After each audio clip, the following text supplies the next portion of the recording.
Quiero darles una actualización sobre dónde estamos a 65 días de haber iniciado la presidencia en cuanto a vacunas y otras prioridades para el pueblo estadounidense. Primero, en cuanto a las vacunas, el 8 de diciembre yo indiqué que esperaba tener 100 millones de vacunas administradas en los primeros 100 días. Cumplimos esa meta la semana pasada en el día 68, 42 días antes de lo previsto. Establecimos una segunda meta y es que para el 100º día en el cargo tengamos 200 millones de vacunas administradas. Así es, 200 millones en los primeros 100 días. Sé que es 2 veces más ambicioso que la meta original, pero nadie en el mundo está siquiera cerca de lo que estamos haciendo.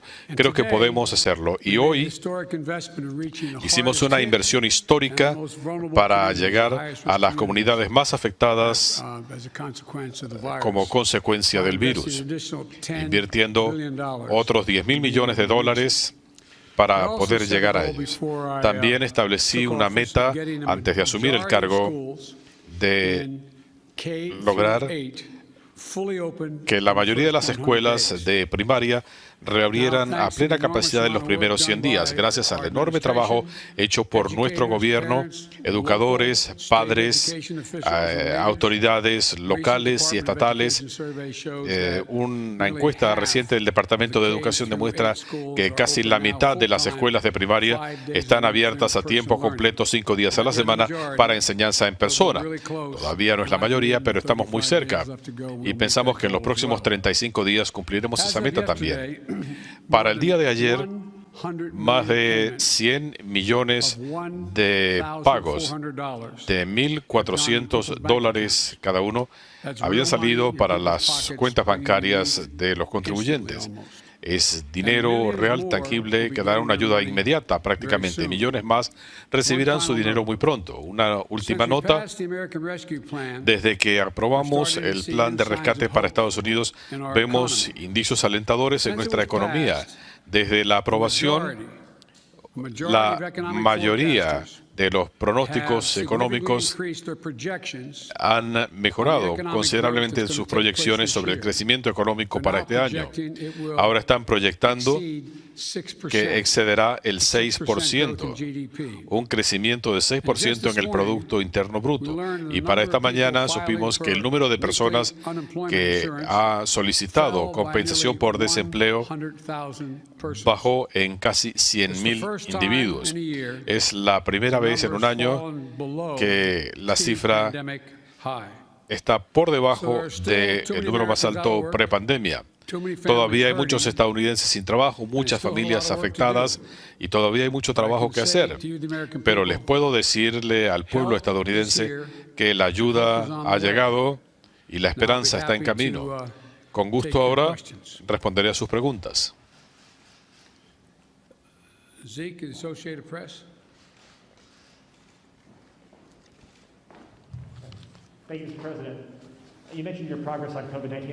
Usted mencionó el progreso en cuanto al COVID-19. En cuanto a otros temas, uno de los retos de su presidencia en los próximos meses será cómo cumplir su promesa sobre temas como la reforma migratoria, control de armas, derecho al voto y cambio climático. Todos esos puntos enfrentan una sólida oposición de los republicanos en el Capitolio. ¿Cuán lejos está usted dispuesto a llegar para cumplir esas promesas que le hizo el pueblo estadounidense? Mire, cuando yo asumí la presidencia, decidí que esta era una proposición bastante simple. Yo fui elegido para resolver problemas. Y el problema más urgente para el pueblo estadounidense, lo dije desde el comienzo, era el COVID-19 y la descolocación económica para millones de estadounidenses. Por eso dediqué todo mi esfuerzo inicial Hay muchos problemas, pero todo mi enfoque en lidiar con estos problemas particulares. Y los otros problemas de los que hablamos, migración, a las armas y todo lo que usted ha mencionado, son problemas de larga data. Y lo que vamos a poder hacer, Dios mediante, será comenzar ahora, uno a uno, a concentrarnos en esos otros problemas, ya sea inmigración, armas o muchos otros problemas que enfrenta el país. Pero el problema fundamental es darle tranquilidad a la población para que la gente pueda irse a dormir sin preguntarse si van a perder el seguro médico o si van a perder algún familiar o si van a estar en una posición de perder su casa porque no pueden pagar la hipoteca, o millones de personas que pudieran ser desalojadas porque no pueden pagar el arrendamiento. Así que vamos a abordar estos problemas uno a la vez, tratando de hacer tanto como podamos simultáneamente, pero esa es la razón por la que me he concentrado como lo he hecho. Y el punto es este: creo que mis colegas republicanos van a tener que determinar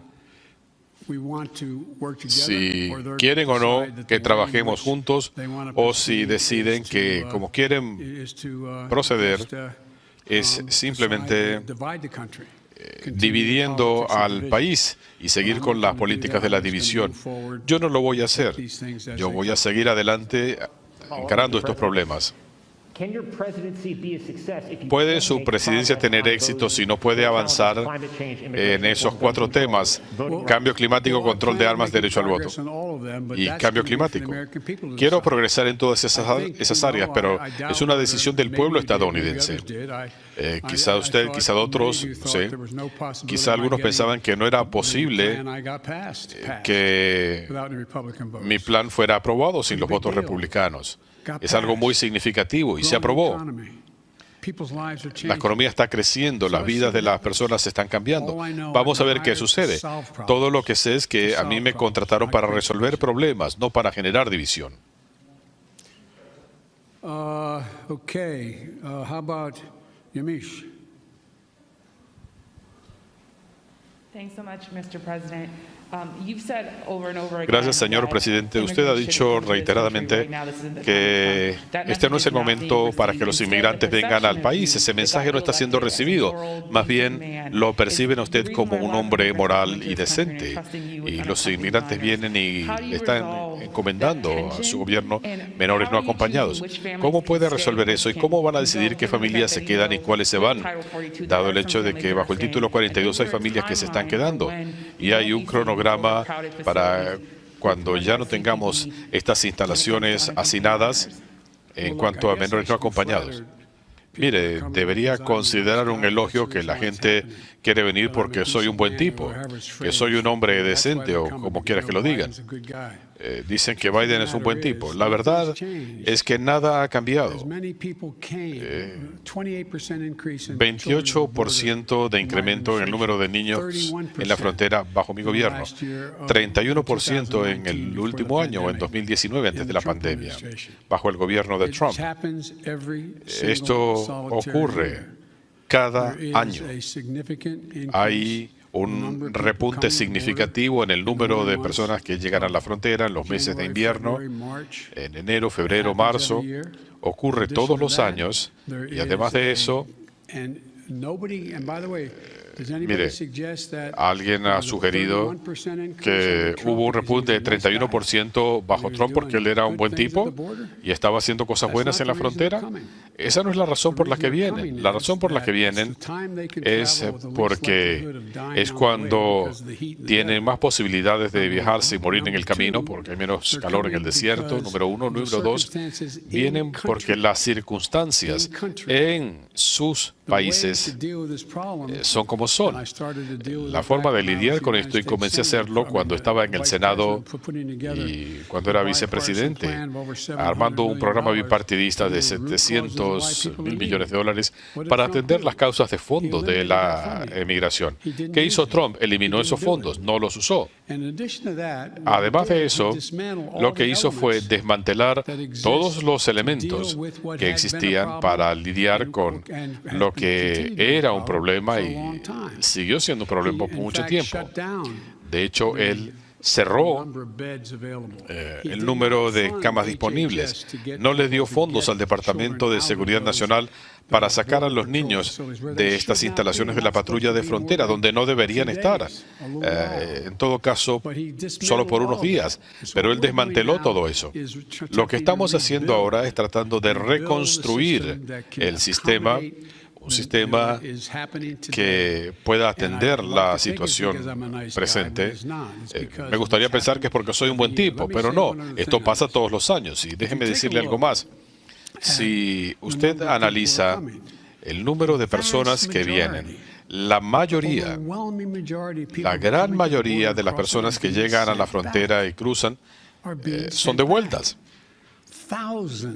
Miles, decenas de miles de personas de 18 años de edad o más, o personas que vienen individualmente, son enviadas de vuelta a sus países. Estamos devolviendo a la mayoría de las familias que llegan. Estamos tratando de trabajar con México a ver si están dispuestos a recibir a más de esas familias. Pero eso es lo que sucede. No están cruzando la frontera. Y los que están cruzando la frontera, menores no acompañados, estamos actuando con celeridad para tratar de restablecer lo que se desmanteló, como dije. Por ejemplo, de todos los niños que cruzan la frontera, cerca del 70% son de 16 o 17 años. No estamos hablando de arrancar niños de los brazos de sus madres. Eso es menos del 1,5%. Los que caen en esta categoría de los más jóvenes. Lo que estamos haciendo es desarrollando un sistema para sacar a estos niños de las instalaciones de la patrulla de frontera, donde no debería estar ninguna persona o ningún niño por más de 72 horas. Y hoy, por ejemplo, estoy usando todos los recursos a mi disposición con el Departamento de Defensa. El secretario de Defensa abrió Fort Bliss, 4,000 camas que se han puesto a disposición, 5,000 camas en la frontera de Texas. Así que estamos redesarrollando una capacidad que debió haberse mantenido, desarrollado y que Trump desmanteló, y va a tomar tiempo. Otra cosa que estamos haciendo, sé que es una respuesta larga, si no quieren los detalles, no sé cuántos detalles quieren sobre inmigración, quizá paro allí. ¿Puede hablarnos de por qué algunas familias se están quedando? Las familias que se están quedando, ¿por qué las dejan quedarse? Y el segundo punto, en cuanto a las tácticas dilatorias en el Senado, inmigración es un tema muy importante, pero también los republicanos están aprobando legislación tras legislación, tratando de restringir el derecho al voto. Chuck Schumer dice que es una amenaza a la democracia. ¿Por qué no tener una política que permita lidiar con temas como inmigración? Jill Clyburn ha aprobado el uso de estas tácticas en cuanto a derecho al voto y derechos civiles, por ejemplo. Mire, yo voy a lidiar con todos esos problemas. La pregunta es las prioridades. Vamos con la primera pregunta que usted formula. La primera y la segunda. ¿Qué pasa con las familias? ¿Por qué algunas no son devueltas? Porque México se rehúsa a recibirlas de vuelta. Dicen que no las van a recibir a todas. Estamos en negociaciones con el presidente de México. Creo que eso va a cambiar. Deberían devolverse. La única gente que no vamos a dejar ahí al otro lado del Río Grande sin ayuda son los niños. Y lo que estamos haciendo, y este es un punto importante, sé que ustedes lo entienden, no quiero decir de esa manera, un punto importante es que la gran mayoría de las personas menores de edad que llegan a Estados Unidos vienen con una pulsera que tiene un número telefónico, o en el bolsillo tienen el teléfono de su madre, su padre, un pariente, sus abuelos. Lo que ocurría antes es que tomaba semanas y a veces hasta meses hasta que alguien levantara el teléfono para ver si había alguien allí. Bueno, nosotros hemos establecido ahora un sistema que en cuestión de 24 horas se realiza esa llamada cuando el chico cruza la frontera. Y luego se ha establecido un sistema de verificación desde el día de hoy para determinar de inmediato si están llamando a un traficante de personas o si se trata en efecto de la madre, el padre o un pariente. Se establece rápidamente si son los padres. En algunos casos dicen, tengo un certificado de nacimiento. Bueno, ¿saben qué? Entregamos ese menor de inmediato a sus padres. Eso va a reducir esto de manera significativa. Hay dos formas de reducir estas poblaciones de menores en condiciones inaceptables, como ser retenidos en una estación de la patrulla de fronteras. Una es enviándolos a lugares donde tienen parientes y establecerles una fecha para una audiencia. Y la segunda cosa es llevarlos a instalaciones del Departamento de Salud y Servicios Sociales, centros registrados en el país o lugares donde se pueden usar recursos federales como en Fort Bliss para llevarlos a un lugar seguro donde puedan ser atendidos mientras se determina qué va a pasar con ellos. En cuanto a la práctica de las tácticas dilatorias, con respecto a esto, creo que debemos regresar al punto en que este mecanismo funcione como existía cuando yo llegué hace 120 años al Senado. Se requería, quería darles las estadísticas, ustedes probablemente las conocen. Antes,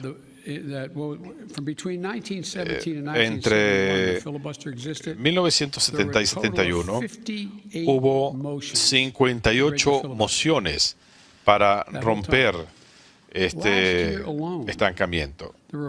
El año pasado hubo 5 veces más. Así que el mecanismo está siendo objeto de abuso. Antes uno estaba allí y hablaba y hablaba y hablaba y hablaba hasta desmayarse prácticamente. ¿Y qué pasa? La gente se cansaba de eso. El sistema se rompía y se podía llegar a un quórum y se votaba. Yo soy partidario de avanzar en esa dirección, aparte de que tengo mente abierta en cuanto a lidiar con ciertos asuntos que son elementales para nuestra democracia, como el derecho al voto. El derecho básico a votar. Hemos lidiado con esto en el pasado, pero la situación es la siguiente. Como habrán visto, yo soy un tipo bastante práctico. Yo quiero resultados.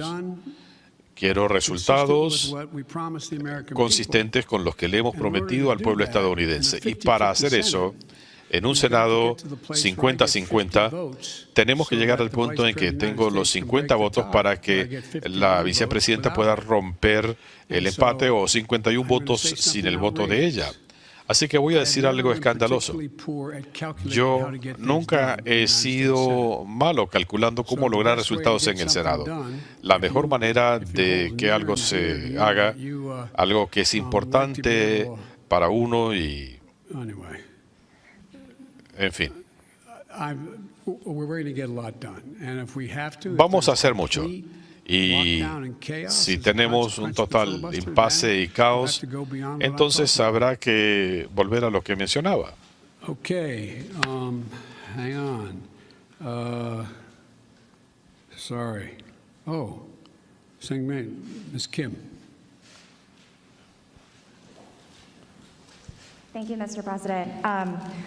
Gracias, señor presidente. En cuanto a estas tácticas dilatorias, ¿considera que deberían requerirse 60 votos para romper este bloqueo o 51?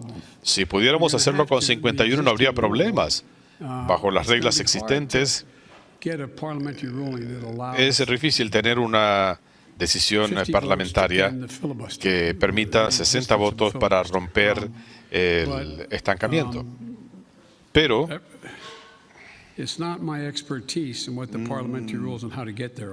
mi área de experiencia no son las reglas parlamentarias.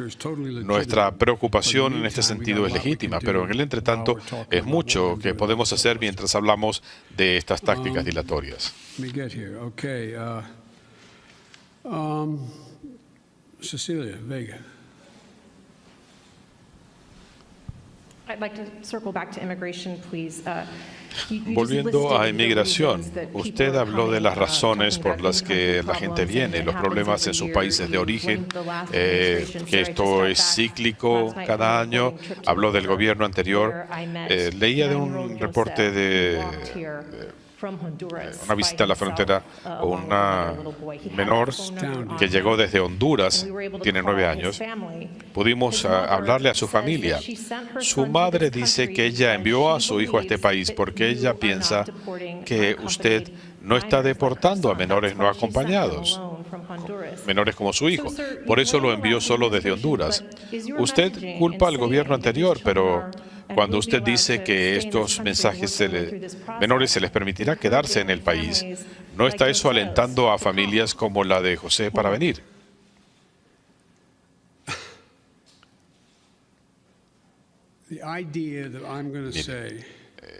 La idea que yo diga, cosa que nunca haré, que un menor no acompañado en la frontera lo vamos a dejar que se quede del otro lado muriéndose de hambre, nunca voy a hacer eso.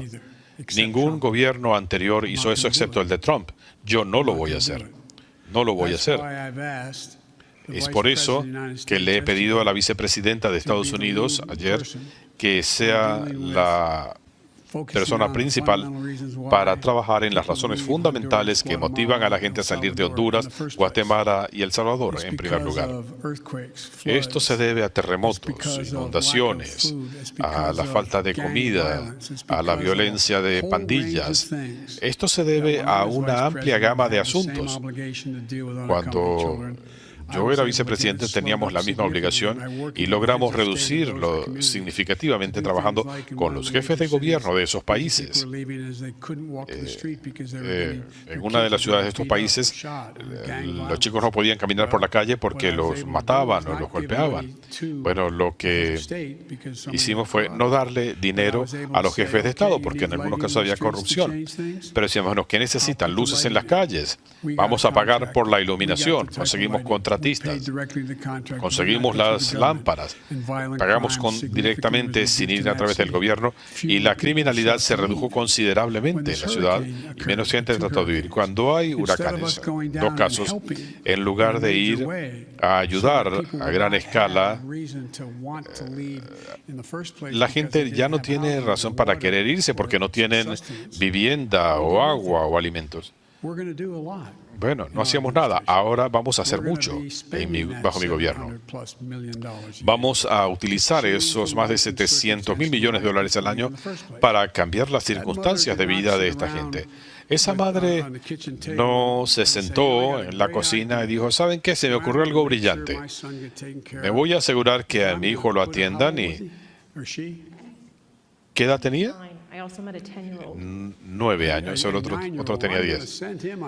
Voy a enviarlo en un viaje de 1000 millas por el desierto hacia Estados Unidos, porque sé que Joe Biden es un buen tipo y él se va a hacer cargo.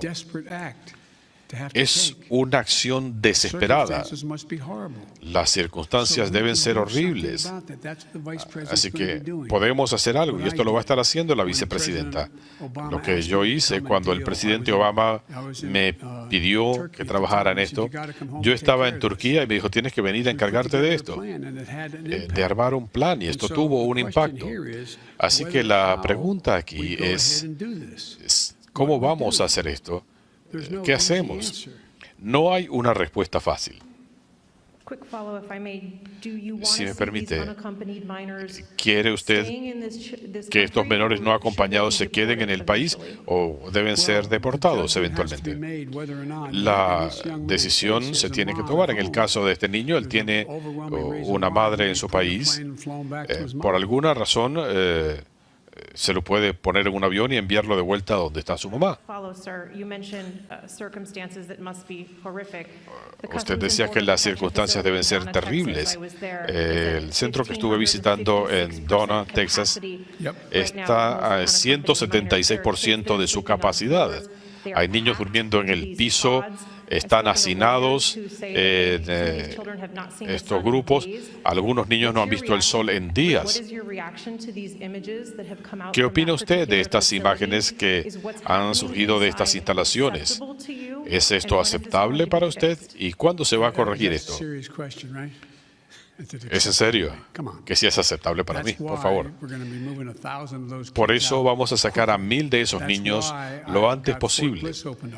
Por eso abrimos Fort Bliss. Por eso hemos estado trabajando desde el primer momento para encontrar acceso adicional para que los niños, no solo los niños, pero especialmente los niños, para que puedan ser albergados de manera segura mientras atendemos el resto de la situación. Es totalmente inaceptable. Ken. Thank you, Mr. President.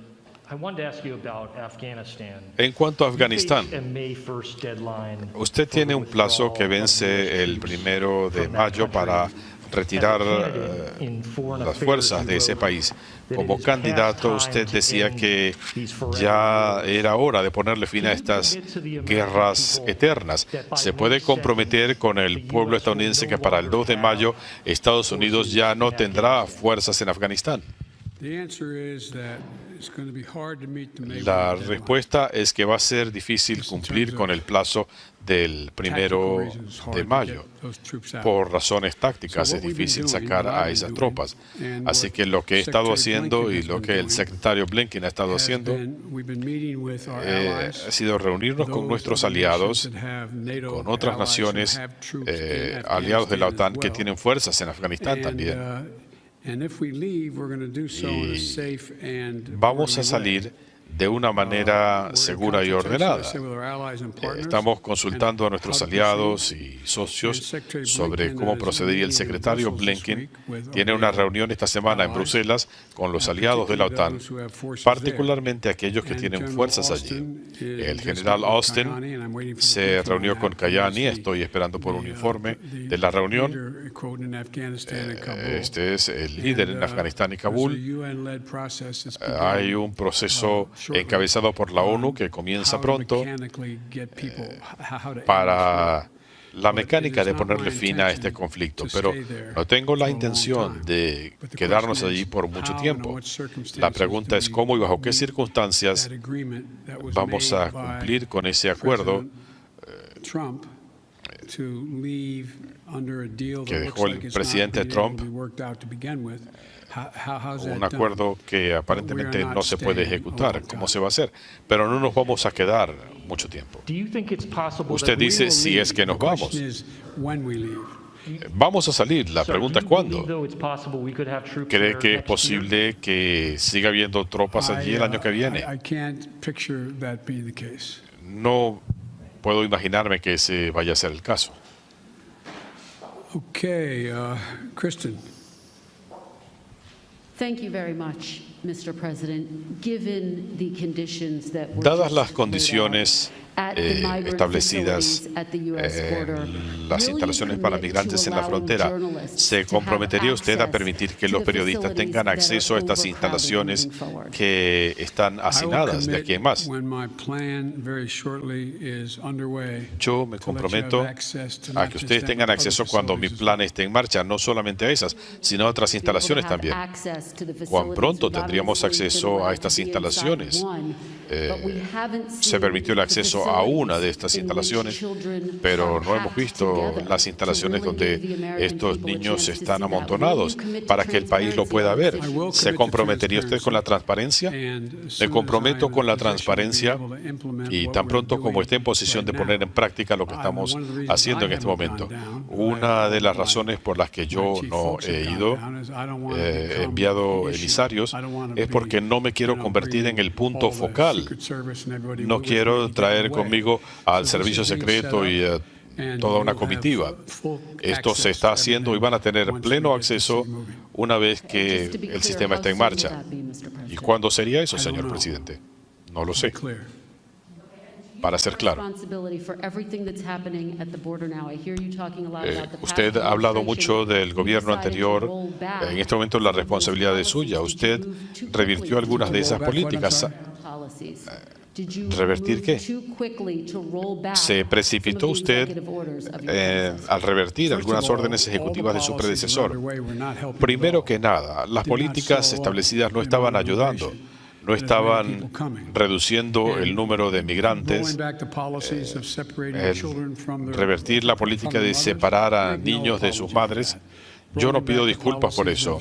Revertir la política de que se quedaran en México en un lodazal al otro lado del río, yo no pido disculpas por eso.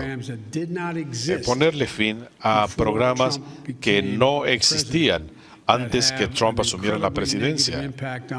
Programas que han tenido un impacto muy negativo en las leyes internacionales y en la dignidad de las personas. No pido disculpas por eso. Y en política exterior, señor presidente, anoche supimos que Corea del Norte probó 2 misiles balísticos.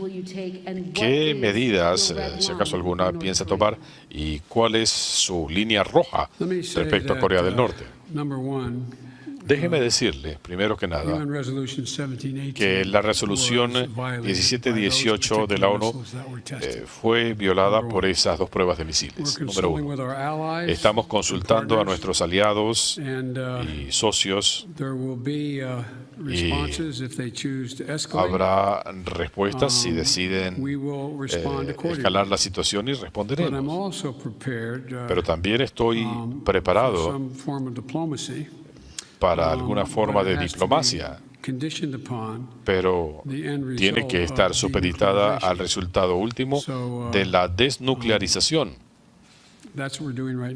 Eso es lo que estamos haciendo ahora, consultando con nuestros aliados. Nada más le queda 1 hora. ¿Y a qué se refiere cuando habla de diplomacia? El expresidente Obama le advirtió al presidente Trump que Corea del Norte era el principal reto de política exterior. ¿Es esa su evaluación de la crisis en Corea del Norte? Sí. Okay, hang on a second here. Kristen, Nancy, CBS. Thank you very much, Mr. President.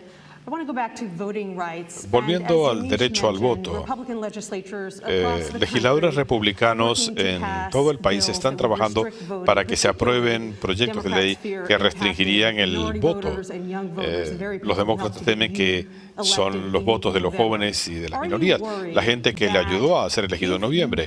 ¿Le preocupa que si usted no logra que se apruebe legislación de derecho al voto, su partido puede perder escaños y quizás el control de la Cámara de Representantes y el Senado en 2022? Lo que me preocupa es cuán antiestadounidense es esta iniciativa. Es terrible decidir en algunos estados que no se le puede llevar agua a la gente que está en fila esperando para votar. Decidir que se van a cerrar las votaciones a las 5 de la tarde cuando la gente esté saliendo del trabajo, o que no habrá boletas de votación en ausencia, sino en las circunstancias más extremas. La meta es clara y voy a hacer 3 cosas. Primero, voy a tratar de ver cómo se puede aprobar el proyecto de ley de la Cámara de Representantes, número 1. Número 2, educando al público estadounidense. Los votantes republicanos que yo conozco consideran que esto es despreciable. Republicanos. Gente fuera de la Casa Blanca. No estoy hablando de los funcionarios elegidos. Estoy hablando de los votantes, del electorado. Yo estoy convencido que podremos frenar esto porque es una cosa detestable. Esto deja Jim Crow como algo insignificante.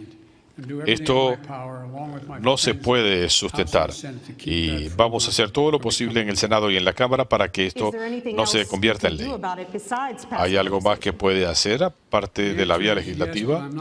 La respuesta es sí, pero no voy a exponer mi estrategia en este momento. Y en un asunto relacionado, ¿ha decidido si va a buscar la reelección en 2024? ¿No ha establecido una campaña de reelección como hizo su predecesor? My predecessor.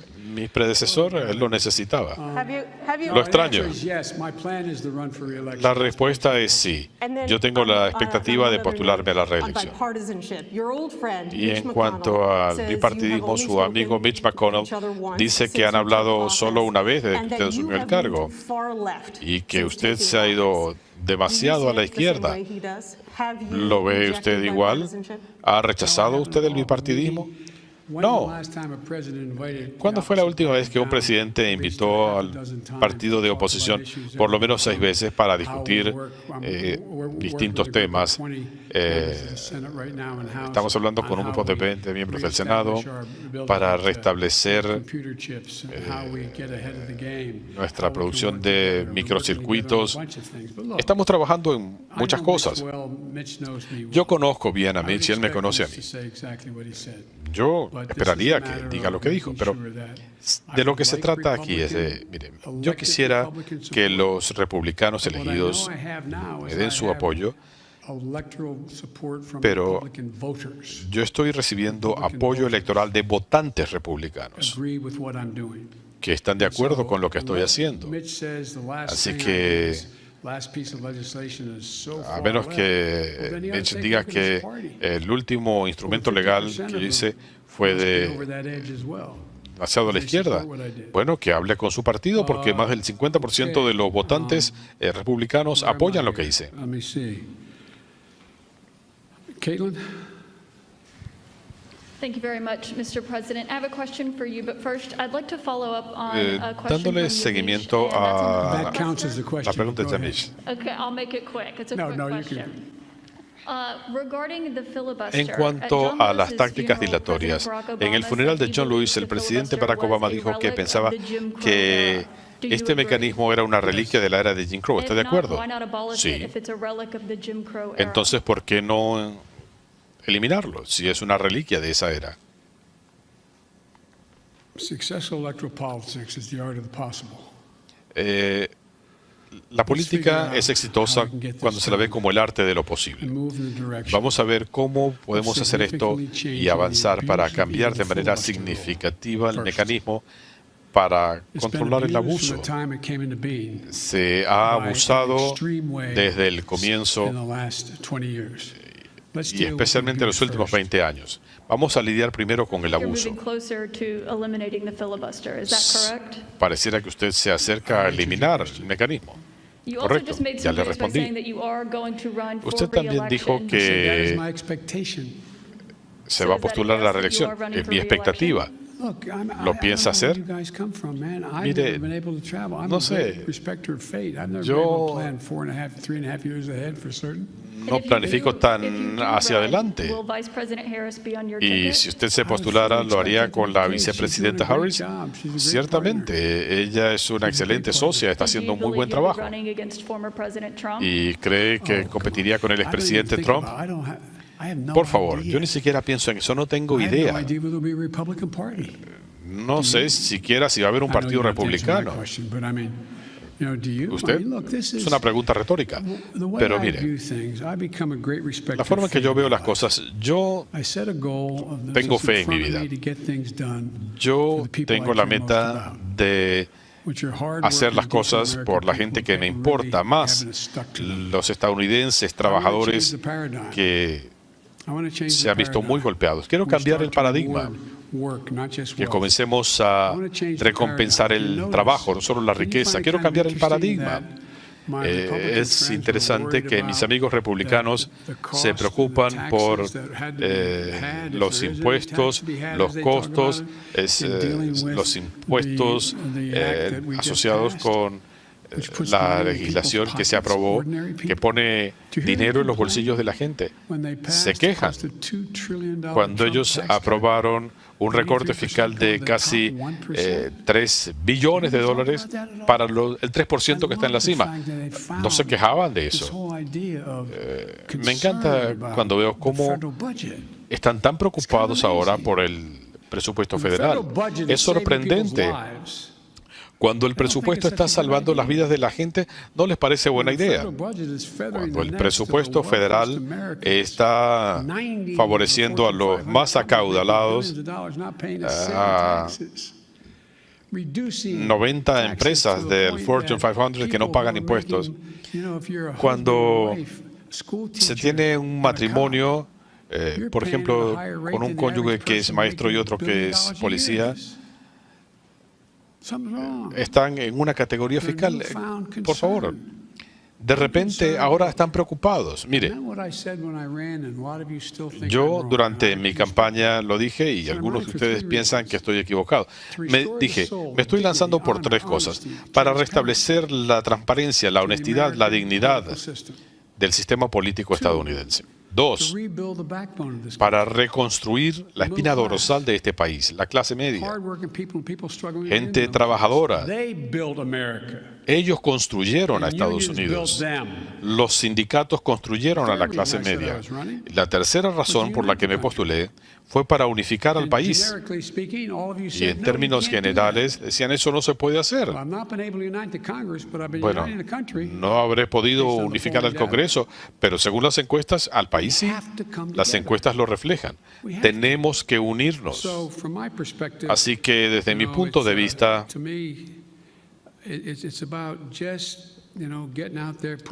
es cuestión de ir poniendo un pie delante del otro, mejorando las condiciones para la gente, para los trabajadores.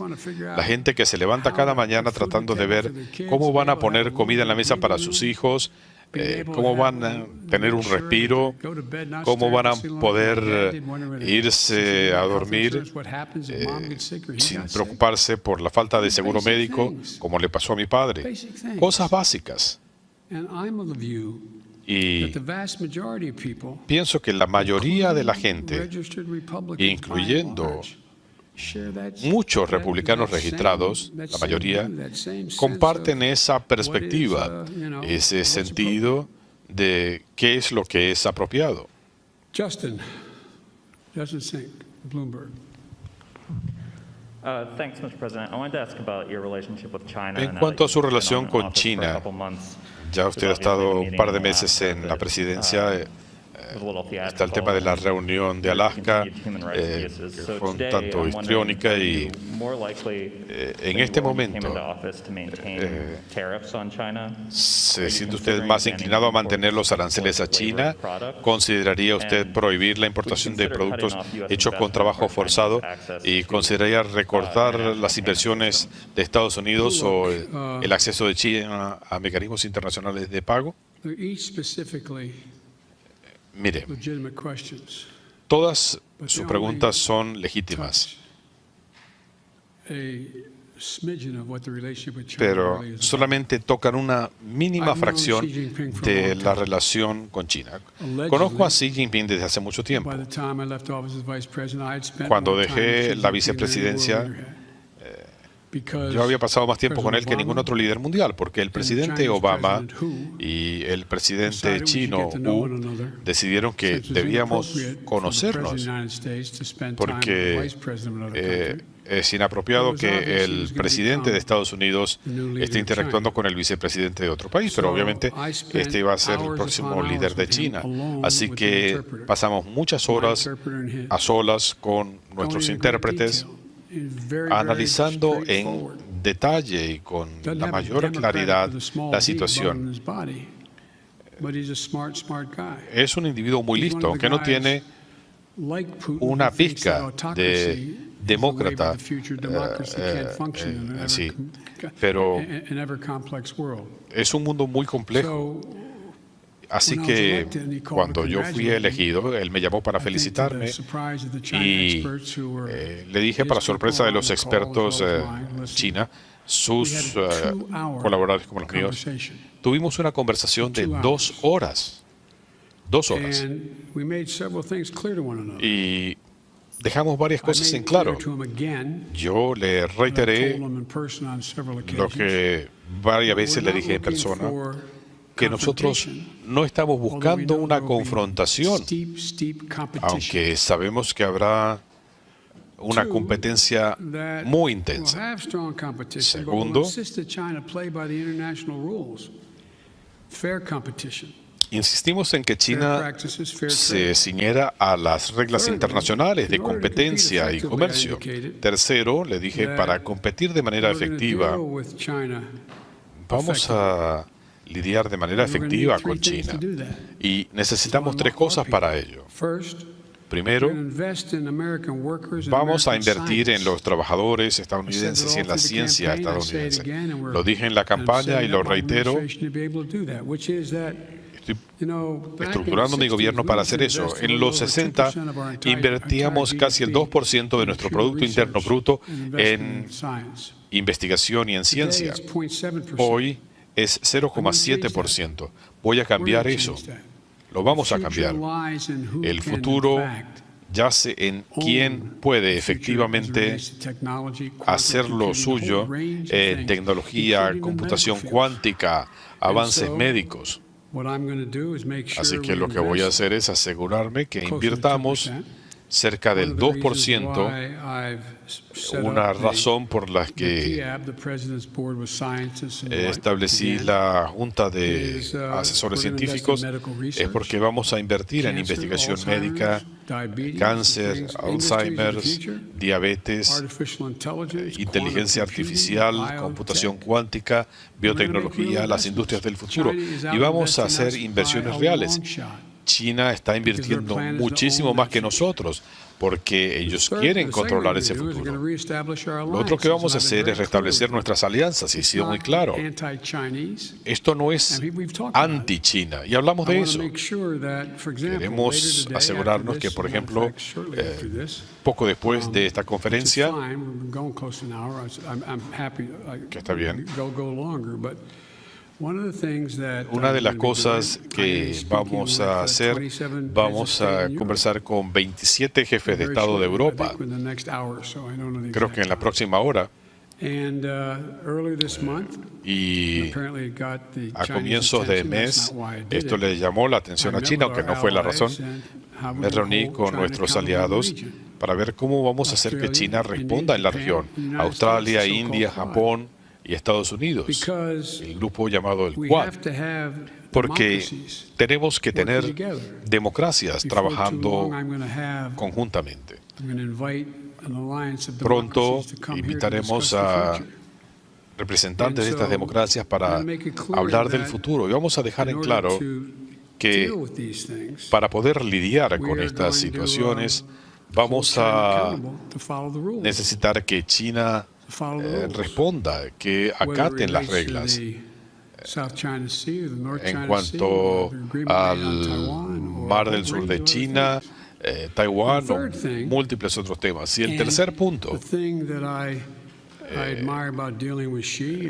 lo que más admiro de trabajar con Xi es que él entiende, no se hace el que no entiende.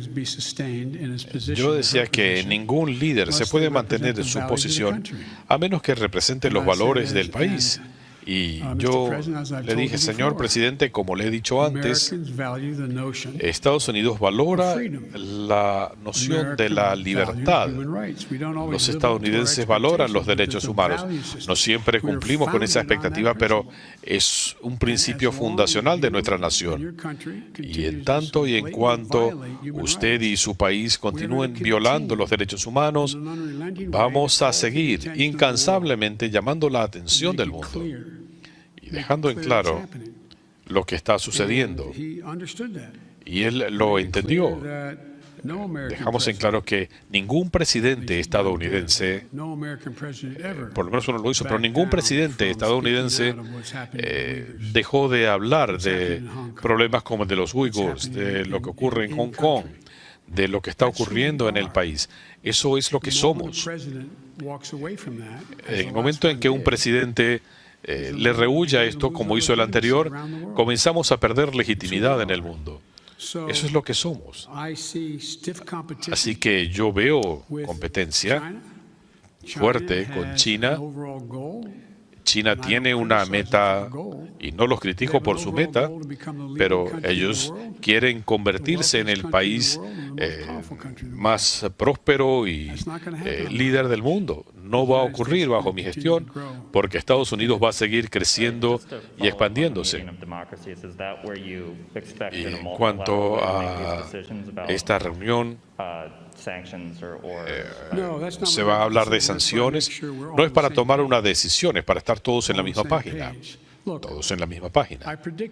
Mire, yo puedo pronosticar que sus hijos y sus nietos van a escribir sus tesis de doctorado sobre qué se impuso, la autocracia o la democracia. Eso es lo que está en juego, no solo con China. Vean alrededor del mundo. Estamos en medio de una cuarta revolución industrial, de secuencias enormes.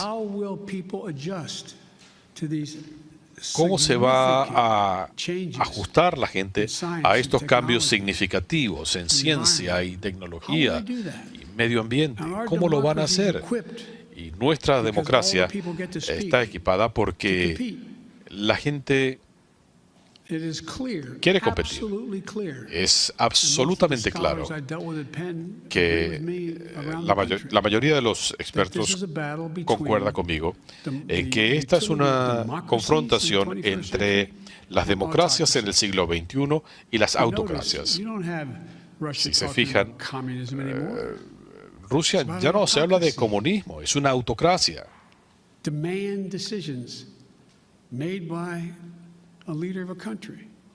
Las decisiones vienen solo del líder del país. Tenemos que demostrar que la democracia funciona. Usted ha tenido oportunidad de hablar de las tragedias en Georgia y Colorado. Usted dijo que estuviéramos alertas de medida que tomaría sobre el control de armas. ¿Ha tomado alguna decisión de presentar el proyecto de ley sobre la responsabilidad de los fabricantes de armas o medidas ejecutivas respecto a estas armas u otras medidas sobre el control de armas? Todo. Es cuestión de hacerlo en el momento oportuno. Como ustedes habrán observado, presidentes más exitosos y mejores que yo han tenido éxito porque han hecho las cosas en el momento oportuno, porque han sabido establecer prioridades. La siguiente gran iniciativa, lo voy a anunciar el viernes en Pittsburgh, en detalle, es el plan para reconstruir la infraestructura física y tecnológica de este país, para que podamos competir y podamos crear un número significativo de empleos buenos y bien remunerados. Algunos de ustedes llevan suficiente tiempo en el oficio para saber que esa era una iniciativa crucial de los republicanos. Yo sigo pensando que la mayoría del pueblo estadounidense no le gusta el hecho de que seamos 85º en el mundo en infraestructura. El futuro depende de si tendremos los mejores aeropuertos que puedan recibir el tráfico aéreo, puertos eficientes. Si ven, por ejemplo, que su gobernador o alcalde quiere atraer negocios a su comunidad, ¿qué es lo primero que la gente pregunta? ¿Cuál es el acceso más cercano a una interestatal? ¿Qué tan lejos está una línea férrea? ¿Hay agua para yo hacer mis negocios? Todas esas cosas tienen que ver con infraestructura. Yo le pedí a mi equipo que me lo escribiera para esto. Tenemos, en términos de infraestructura, somos el número 13 en el mundo en infraestructura. China está invirtiendo 3 veces más que nosotros en infraestructura. En puentes, más de 1/3 de nuestros puentes, 231,000, necesitan reparaciones. Algunos son un riesgo de seguridad o necesitan trabajo de preservación.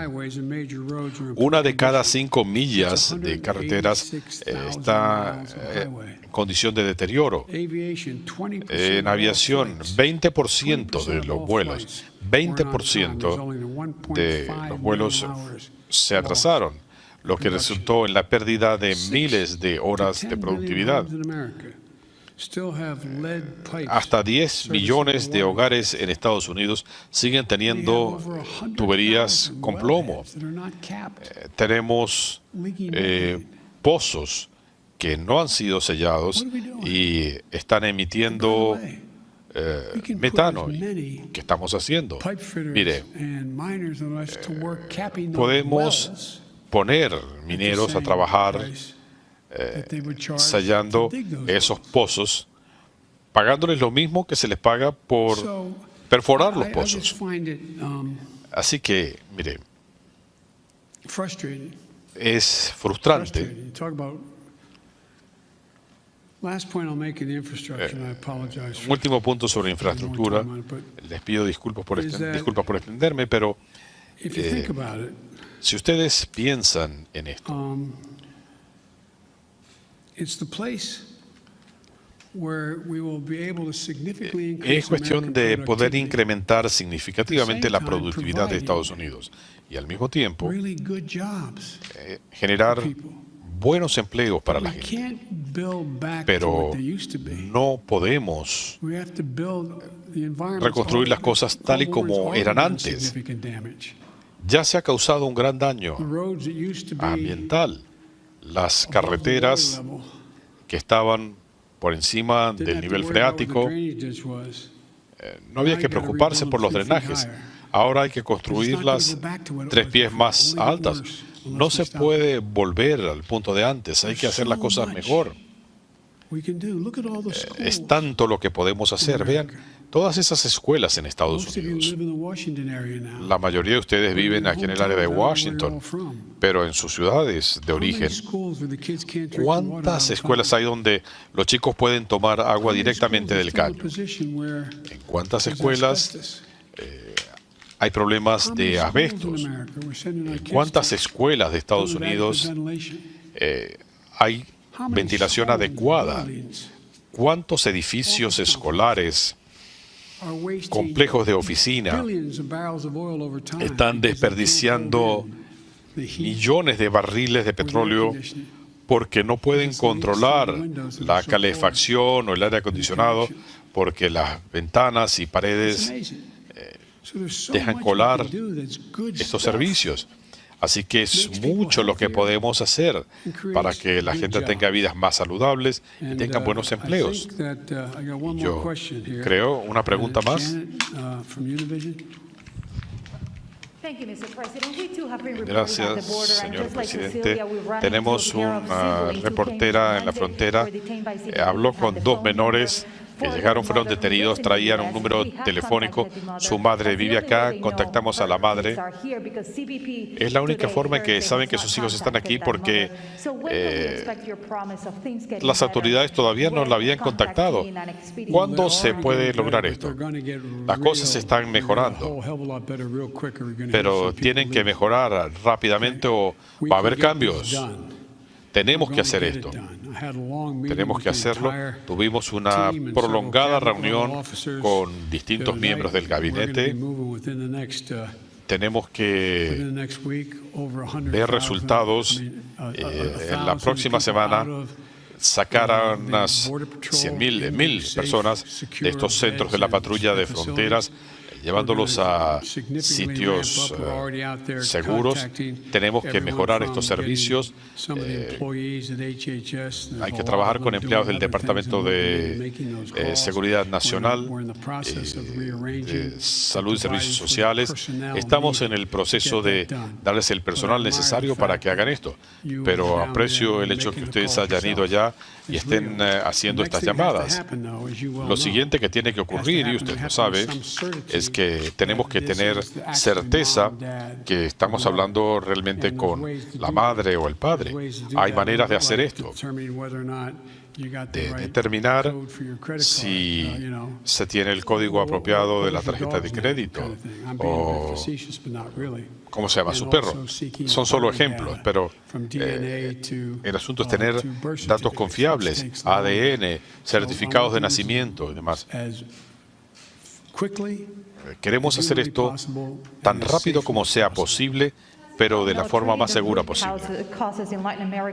Atender las causas de fondo en América Latina no se puede hacer de un día para otro. En forma realista, ¿cómo pueden evitar que estas familias vengan a Estados Unidos si las cosas no mejoran en sus países de inmediato? Mire, yo no puedo garantizar eso, pero sí le puedo decir que un viaje de 1000 millas comienza con un primer paso. Usted sabe también como yo esto, usted lo ha cubierto.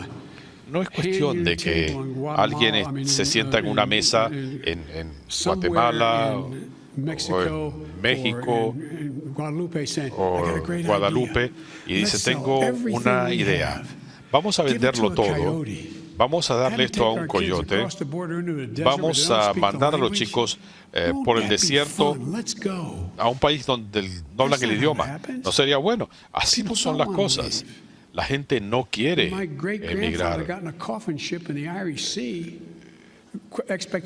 Cuando mi bisabuelo se aprestaba a emigrar en un barco, bueno, el asunto era ver si iba a poder sobrevivir aquí.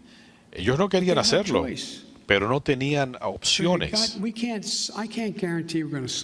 yo no le puedo garantizar que todo se va a resolver, pero sí le puedo garantizar que vamos a hacer que las cosas sean mejores. Podemos cambiar las vidas de tanta gente. El otro punto que les quiero destacar, y ojalá ustedes lo reseñen, sé que es terrible lidiar con los chicos de 4, 5 y 6 años, pero usted fue allí y vio que la mayoría de estos chicos, el 70%, tiene 16 años o más y son varones. La idea que tenemos decenas de miles de niños en estas instalaciones y que estamos hablando de bebés llorando toda la noche, bueno, por eso tenemos que actuar.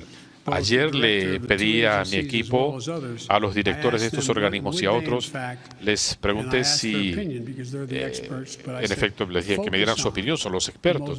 Les dije, concéntrense primero que nada en los más vulnerables, pero no hay razón para que no se hagan estas llamadas telefónicas en las primeras 48 horas.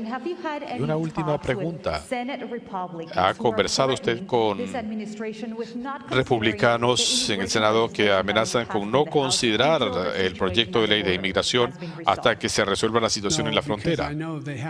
No, porque yo sé que ellos tienen que hacer esto. Es parte del sistema. Tienen que sacárselo de adentro.